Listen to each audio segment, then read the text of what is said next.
Greetings, everyone. It is Linda Talaferro, and it is Being Brown at Work Live. I'm a few minutes behind today.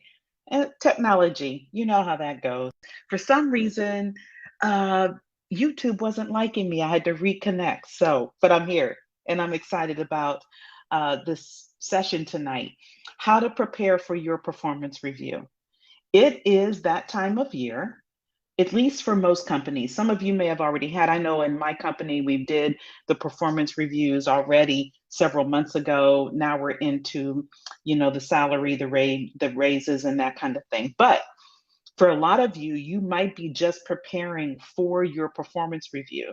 And so I thought that it would be excellent to talk about that, right? Because several people have sent me some messages, and I wanted to make sure I give you some tips because you are not, although it may feel like it, although you may think you are, you're not at the total mercy of your leader, of your manager, right? So, what I like to prescribe to either myself as leading a team or the expectation I have from my boss is that we've had these conversations throughout the year, right? So, this performance review time should not be a time where I'm nervous. I don't know what's going to be shared because we've had these conversations throughout the year. But not everyone does that.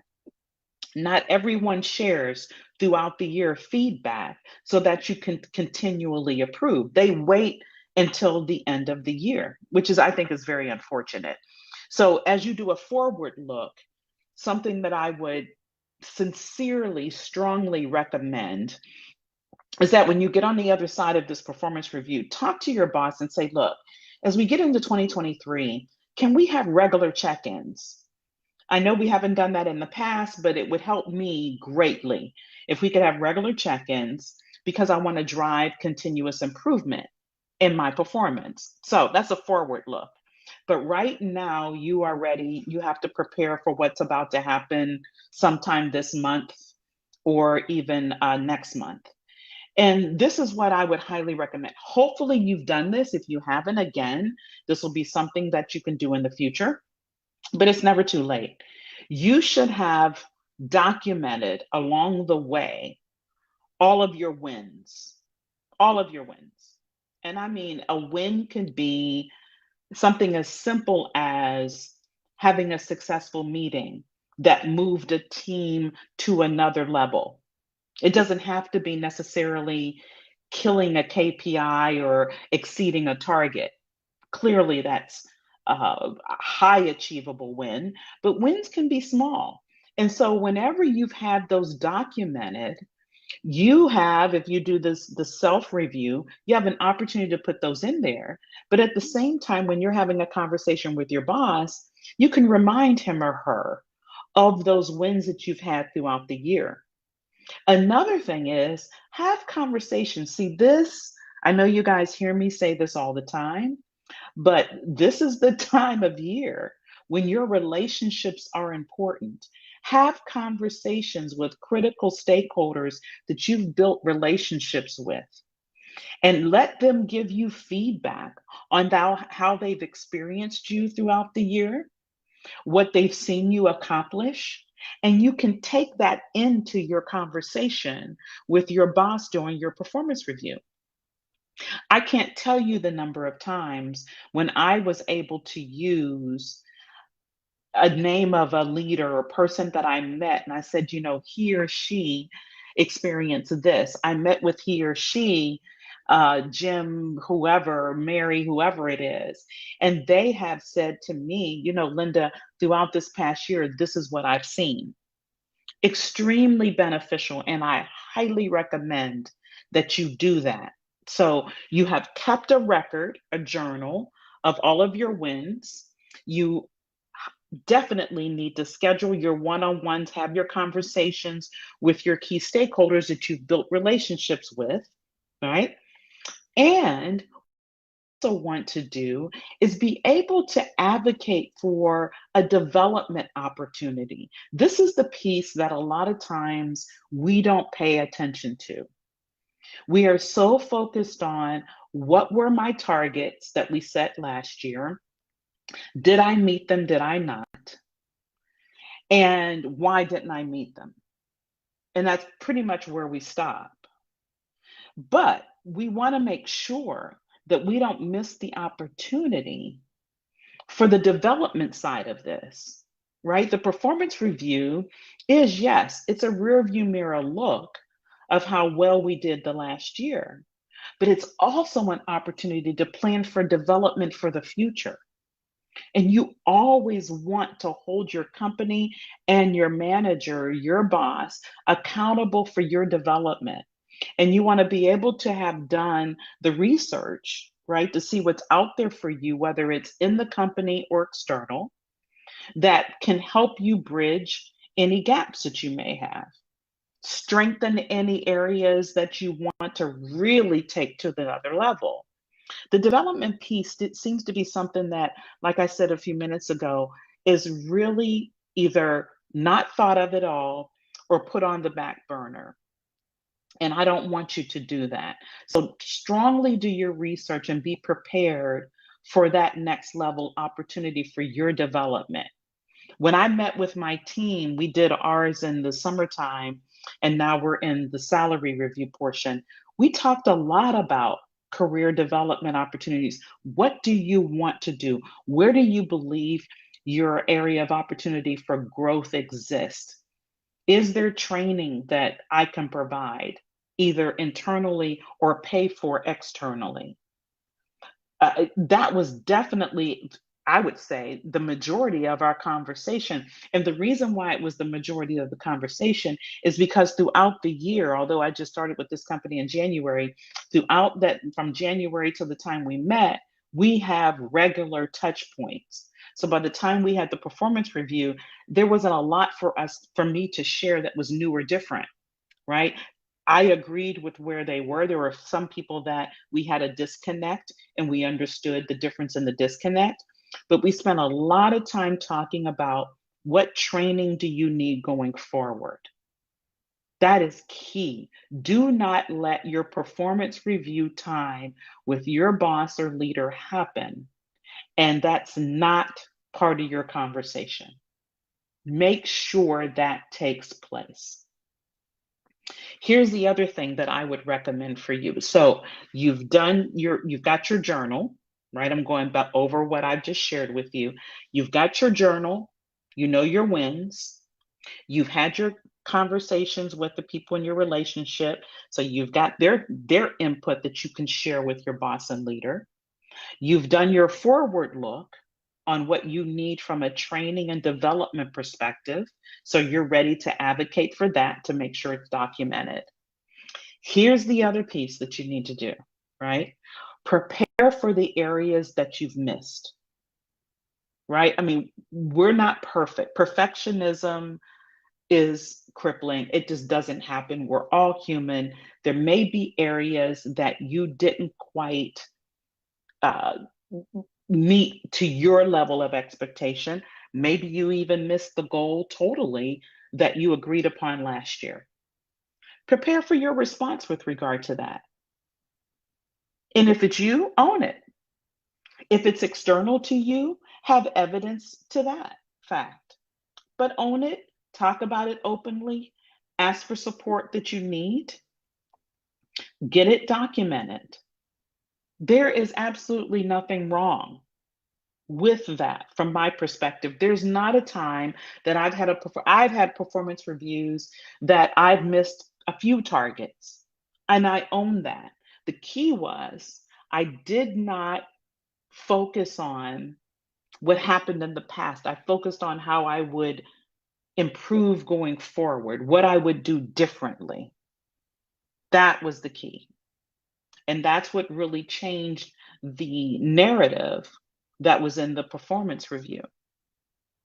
As we were talking together and they were typing in their comments, or we were viewing the comments that were typed in. So don't necessarily shy away from those areas that were just not as optimum as you wanted them to be. Okay, so, and here's the challenging part. And I know All of you that are listening with me, either live or catching this on the replay, you're probably thinking, okay, Linda, I hear you. I hear you. I got all of those steps up until this point, but I'm going to be meeting with somebody that's extremely difficult. I'm probably not going to agree with most of what they have written in the performance review. How do I handle that? How do I prepare for that? And how you prepare for that is to have your counterpoints, right? Most performance reviews that I'm familiar with, they're done in a system where they're written, typed, right? You have your self review, then self reflection, then your boss gives their inputs, and you're able to give comments with regard to your boss's inputs. Do so. Do so. If there is a situation when they have not properly recalled or stated a target that you've either missed or didn't achieve, or whatever it is that you two are separate on, state your point. But here's the key. Here's the key. Speak with data. Be very clear with your points. It cannot come from a point of full emotion that you can't substantiate. That is where we get caught up, right? We get caught up in that. So be able to counter the comment with data. There's been a few times in my career when I've done just that and was able to screen shoot, copy, paste in order to show that what my boss may have thought had taken place or their perspective was a bit off. This is where confidence, relationships, knowing that you know, becomes extremely critical. Extremely critical. You know, there are going to be times, and it's unfortunate to say, where we have to counteract the negativity that comes in the performance review process that is not rooted or valid. It happens. And if you join me next Tuesday, I'm going to talk about how to deal with poor quality of feedback, right? Really dig into that. But in this performance review preparation piece, we have to be ready for those opposite potentials that could take place. I hope that they don't happen for you, but I tell you, as we often say, live long enough. So I'll say work long enough in this corporate scheme, and it'll happen. And I want to make sure that you're properly prepared for it because it doesn't have to derail you for the year. It doesn't have to negatively impact you long term, right? But it all relies on how you address it. And I am an advocate, a very strong advocate for speaking with data and facts. I mean, I can get emotional, I can stand on soapboxes, I can do it with the best of them. But it's not until I use facts and data that it's impactful and it shifts things. So if you happen to have to be dealing with something that's in your performance view that is not accurate, rebut it, but do it with facts and data. Type it in, stand on it, your confidence level, share it in your one-on-one with your leader, boss, and have those discussions. I know this is a very tenuous time. We all get the little ill at ease when it's performance review time. But I will tell you, over the years, I have found it to be, and it really is. I say this often, and if you follow me, you hear me say this. You are in control of your career. You are in total control. Now, I know some of you say, yeah, Linda, but I'm going to get a score of 3 and they're going to do a 2% raise. All this stuff is all predetermined. I hear you. I get it. Right. But what I will tell you is that the performance review is not the end all be all, and it can be done in such a way that you truly do control the narrative, even if you have to do what I just said and advocate for something that's not properly documented. But don't just sit back or don't just succumb. Truly be in control. Truly engage in the process in whatever system that is used. Don't allow yourself to be a victim. That's not how we get to the other side of things as Black and Brown people. That's not how we shift the systemic dynamic, is by just succumbing. That's not how we do it. So be engaged in the process. Take the steps that I've given you in this session and drive the narrative that is correct for you. Be in control of your career, totally in control of your career.